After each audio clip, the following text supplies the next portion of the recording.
This is a demonstration of diffusion, and this is going to be similar to the exercise you have on page 10 for your diffusion demonstration, but instead of using test tubes, you can see that we've got two beakers here with water in them.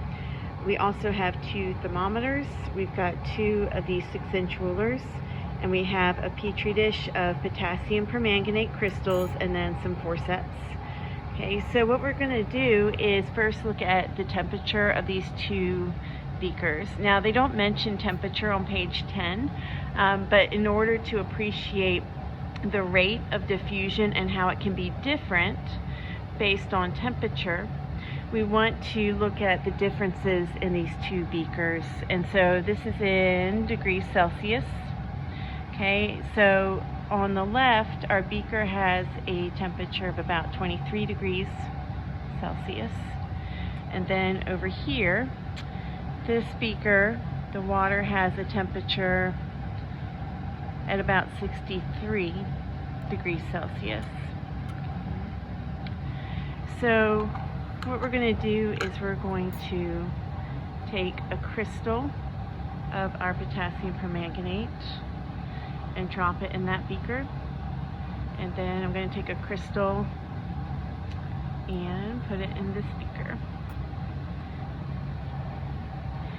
Now, one of the things we're looking at obviously is diffusion, which is the movement of a substance from a higher concentration to a lower concentration. And right away we can see that if our potassium permanganate's in a really high concentration, when it's in this crystal form, it's going to start to move out into the water where there's less of it, where there's a lower concentration. So if you notice your crystal here, it's starting to spread out a little bit. Over on the right hand side, our crystal is spreading out a little bit faster. Okay. Now, as we go from a high concentration out towards a lower concentration, our molecules are going down their concentration gradient, and the rate at which they go down their concentration gradient is going to be influenced by the amount of Brownian movement that's taking place.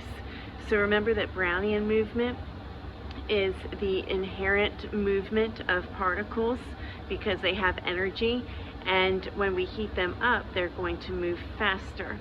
Okay?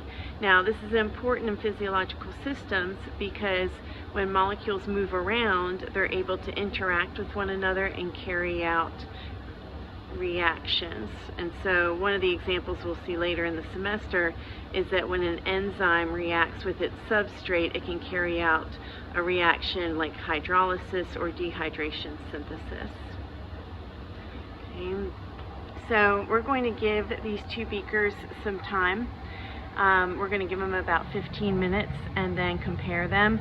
Right away you can see that the beaker on the right has a little bit more potassium permanganate in the water than we do on the left. Okay, so we've seen a faster rate of diffusion occurring on the right hand side.